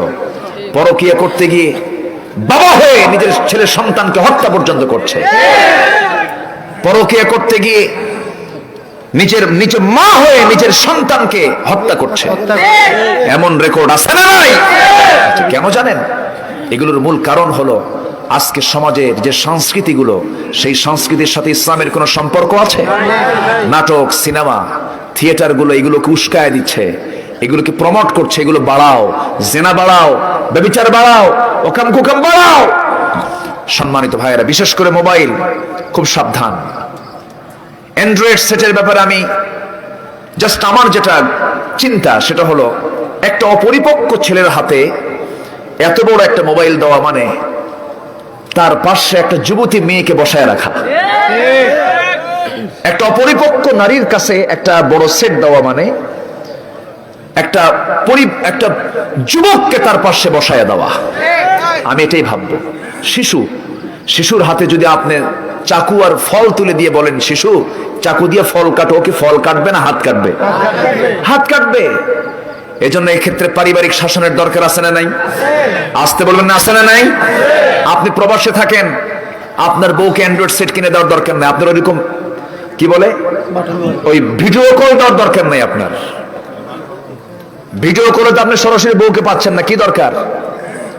জাস্ট আমি কথার কথা বলছি। আপনার বউকে, আপনার স্ত্রীকে আপনি ভালোবাসেন, সে আপনাকে ভালোবাসে, কোনো সমস্যা নেই। কিন্তু এই ভিডিও কল দিতে যদি ভিডিও কলটা স্বামীর কাছে যেতে যেতে আরেকজনের কাছে চলে যায়, সুবিধা না অসুবিধা? সুবিধা না অসুবিধা? সমাধান না সংকট? সমাধান না সংকট? সংকট। পাহারা দিতে হবে, বউকে পাহারা দিতে হবে, স্বামীকে পাহারা দিতে হবে। স্বামী বউয়ের পাহারাদার, বউ স্বামীর পাহারাদার। যেখানে যাবেন বউকে সাথে নিয়ে যাওয়া উত্তম। রাসূল উহুদে গেছেন, বউ থুইয়া না বউ নিয়া? রাসূল হিজরত করেছেন একা না বউ নিয়া? বউ নিয়ে হিজরত করেছেন। যুদ্ধের ময়দানে রাসূল কখনো বউকে সাথে ফেলে যান নাই, অভিযানে গেছেন বউকে সাথে নিয়া। আমার ভাইয়েরা, বউ যদি সাথে থাকে, বউ হচ্ছে ইমানের পাহারাদার।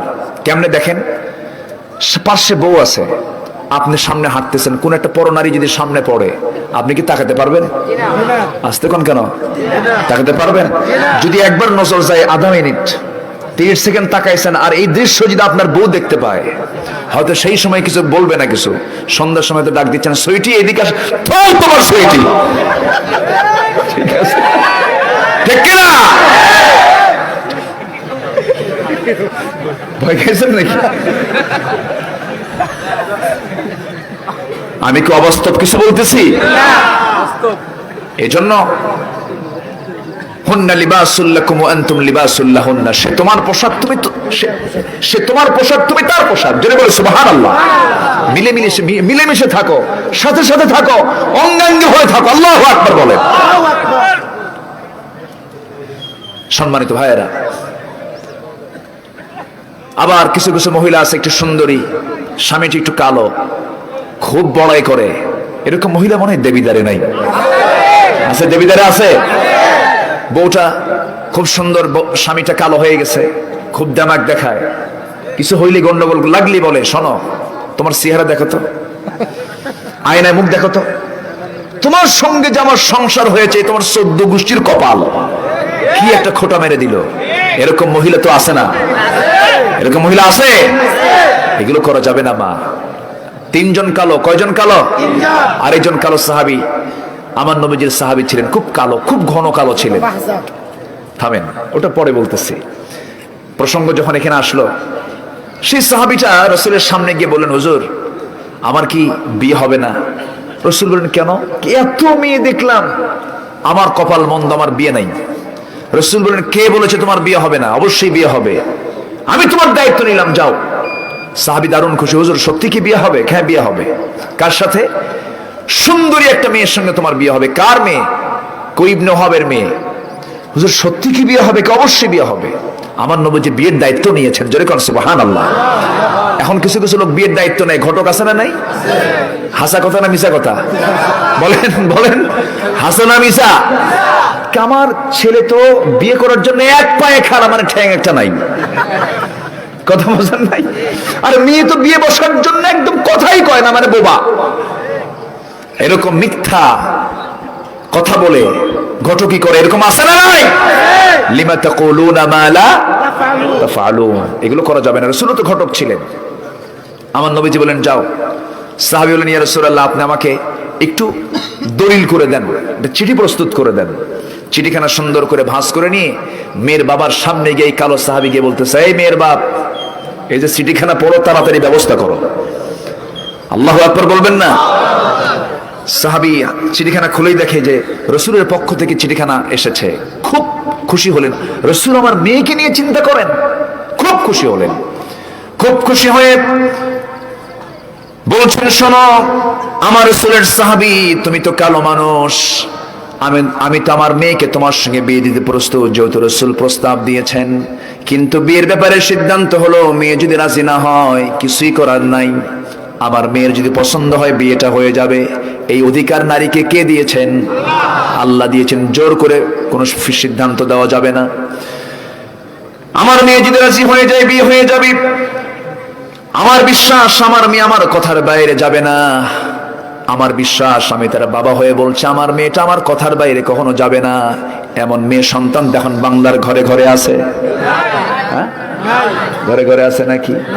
বাপ বলে, মা সুন্দর ছেলে, মেডিকেলের ছাত্র, MBBS পাস করেছে, মুখে একটু দাঁড়িয়ে আছে, মা 5 ওয়াক্ত নামাজ পড়ে, পরহেজগার। কাচ্ছে বাবা, ঠিক আছে নিয়ে আসো দেখি। দেখতে গেছে, দেখে যখন দেখে লম্বা দাড়ি, মাথায় টুপি, বলে বাবা কি তোমার চয়েস? এ তো চাচা। কি হয়ে গেছে? চাচা হয়ে গেছে। রুচির পরিবর্তন হয়ে গেছে আজ। ওই সাহাবী ইবনে ওহাব মেয়ের সামনে গিয়ে দাঁড়ালেন। মেয়ে কাঁদতে কাঁদতে বলছে, বাবা তুমি আমার চেহারার দিকে তাকায় কি মনে করছো? বাপ বলছে, মা তোমার চোখে পানি, আমার মনে হয় তোমার সম্মতি নাই। বলছে, বাবা বুঝতে ভুল করছো, মানুষের কান্না দু প্রকার, একটা হচ্ছে আনন্দের, একটা হচ্ছে দুঃখের। আমার আনন্দের কান্না। আমার নবীজি আমার বিয়ের সিদ্ধান্ত নিয়েছেন, যার সঙ্গে তার সঙ্গে আমার বিয়ে হয়ে যাবে। যদি বলে সুবহানাল্লাহ। আমার ওয়াজগুলো কি মায়েরা শুনতেছে? আশেপাশে মায়েরা আছে? আমার ভাইয়েরা, মেয়ের বাপ বাইরে এসে বলতেছে, ও সাহাবী সাদ আস-সুলাইমি, আমার মেয়ে রাজি, আমিও রাজি। সাদের আনন্দ দেখে কে দৌড় মেরে চলে গেলেন নবীর কাছে, গিয়ে বলছেন, ইয়া রাসূলুল্লাহ, মেয়ে রাজি হয়ে গেছে, মেয়ের বাপও রাজি হয়ে গেছে, আমিও রাজি, হুজুর বিয়েটা তাড়াতাড়ি দিয়ে দেন। যুবকদের মধ্যে বিয়ের উন্মাদনা থাকে কি থাকে না বলেন? থাকে। বিয়ের উন্মাদনা থাকা দরকার। বলি আলহামদুলিল্লাহ। বিয়ে করো যুবকরা, বিয়ে করো, কিন্তু অকাম কুকাম করো না। আসতে কোন কেন? বিয়ে করো, তোমার যৌবন ঠিক থাকবে, তোমার চরিত্র ঠিক থাকবে। অকাম কুকাম করতে যেও না। তুমি যদি নিজেকে কন্ট্রোল নাই করতে পারো, সোজা বাড়িতে গিয়ে বলবা, আব্বার সামনে দাঁড়িয়ে বলো, আব্বা বিয়ে করাও।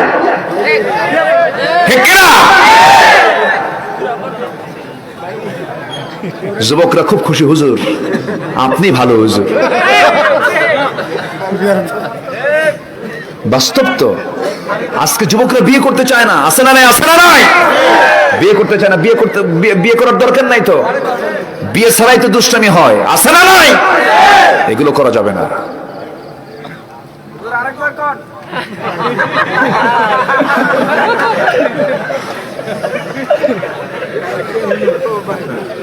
কষ্ট দিচ্ছে মনে হয় আপনাদের নাকি? সাহাবীর কথা বলতেছি তো। সাহাবী বলতেছে, তাড়াতাড়ি বিয়ে দেন। সব রাজি হয়ে গেছে। রাসূল বললেন, টাকা আছে? হুজুর টাকা পাবেন কোথায়? টাকার দায়িত্ব আমার দিলে আমার জীবনে বিয়ে হবে না।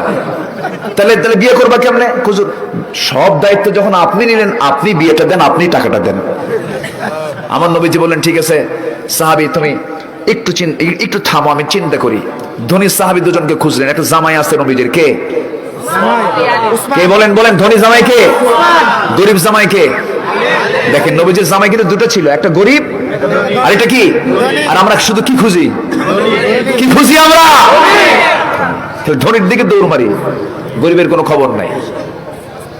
আমার নবীজি ওসমানকে ডাক দিয়ে বলছেন, ওসমান এইদিকে আসো। ধনীর দাম ইসলামে আছে না নাই? গরিবের দামও ইসলামে আছে না নাই? গরিবকেও গালি দেওয়া যাবে না, ধনীকেও গালি দেওয়া যাবে না। ধনীকে অনেকে গালি দেয় না, ধনীকে গালি দিলে ওসমানকে গালি দেওয়া হয়ে যাবে, ধনীকে গালি দিলে কে গালি দেওয়া হয়ে যাবে, ধনীকে গালি দিলে আম্মা জান খাদিজাকে গালি দেওয়া হয়ে যাবে। তারা সবাই কি ছিলেন? ধনী ছিলেন।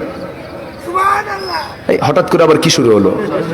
থামেন, আমার দিকে তাকান। আমার নবীজি বললেন, ওসমান 200 দিরহাম দাও। নোমান তুমি 200 দিরহাম দাও। কয়শো দিরহাম হলো? 400 দিরহাম নিয়ে রাসূল বললেন, সাদ যাও বিয়ের বাজার করে আনো, আগামীকালকে বিয়ে হবে তোমার। বিয়ের বাজার করতে গেছেন, এক মুজাহিদ এসে বলতেছে, সাদ বিয়ের পিড়িতে বসতেছো, তুমি কি জানো জিহাদের ডাক এসেছে, জিহাদের ডাক এসেছে। ইন্নাল্লাহা ইউহিব্বুল্লাযীনা ইউকাতিলুনা ফী সাবিলিহি সাফফান কান্নাহুম বুনিয়ানুম মারসুস। যুদ্ধের ডাক এসেছে। সাহাবী বিয়ের বাজার বন্ধ করে ঘোড়া কিনলেন, তরবারি কিনলেন। আল্লাহ কাকে ভালোবাসেন? কাকে ভালোবাসেন? যারা আল্লাহর পথে সীসা ঢালা প্রাচীরের মতো কাতারবদ্ধ হয়ে আল্লাহর পথে সংগ্রাম করে। মনে মনে চিন্তা করলেন, বিয়ের সুযোগ জীবনে বারবার আসতে পারে, কিন্তু জিহাদের ডাক আমার কানে আর জীবনে নাও আসতে পারে। এটাকে তিনি প্রাধান্য দিয়ে তিনি আল্লাহর পথে সংগ্রামে ঝাঁপিয়ে পড়লেন। ঘোড়া কিনলেন, তরবারি কিনলেন। দুনিয়া থেকে চিরতর এক পর্যায়ে তিনি বিদায় নিয়ে নিলেন। যুদ্ধ করতে করতে শাহাদত বরণ করলেন, শহীদ হয়ে গেলেন। আল্লাহ রাব্বুল আলামিন তাকে শাহাদাতের সম্মান মর্যাদা দিয়ে দিলেন। নবীর কানে সংবাদ চলে এলো, ইয়া রাসূলুল্লাহ, সাদের তো মৃত্যু হয়েছে, শাহাদাত বরণ হয়েছে। কোন সাদ? যে সাদের বিয়ের গতকালকে ছিল। আমার নবীজি দৌড় মেরে সাদকে দেখার জন্য সামনে চলে গেলেন। গিয়ে দেখেন মাথাটা এক জায়গায় পড়ে আছে, চুলগুলো উস্কো খুস্কো হয়ে আছে, রক্তাক্ত হয়ে আছে, হাত কাটা পা কাটা। আমার নবীজি ওই চেহারার দিকে তাকায়া নবীজি একবার মুস্কি মুস্কি হাসেন, একবার কান্নায় ভেঙে পড়েন। সাহাবে কেরাম বলছেন, ইয়া রাসূলুল্লাহ, এমনটা আচরণ তো আমরা কখনো আপনার দ্বারা আমরা লক্ষ্য করি নাই। আপনি তেমনটা আচরণ কখনো করেন না, একবার হাসেন একবার কাঁদেন, এর কারণটা কি? আমার নবীজি বলছেন, কাঁদতেছি এজন্য সাদের জন্য সকল আয়োজন আমি সম্পূর্ণ করলাম, কিন্তু আমার সাদ দুনিয়ার জিন্দেগিতে বিয়ে শাদী সম্পূর্ণ করতে পারলো না। আর আমি হাসতেছি এই জন্য আমার সাদ দুনিয়া থেকে বিদায় হওয়ার সঙ্গে সঙ্গে জান্নাতের হুররা তাকে টানাটানি করে বেহেশতের দিকে নিয়ে চলে যেতেছে। কয় কালো বলেন? 3 কালো। আমার ভাইয়েরা, নবীজি বলেন, সাহাবীরা, আমার সাদের জানাজার আয়োজন তোমরা করো, সাদের জানাজা আমি পড়াবো। আমার নবীজি জানাজা সম্পূর্ণ করলেন।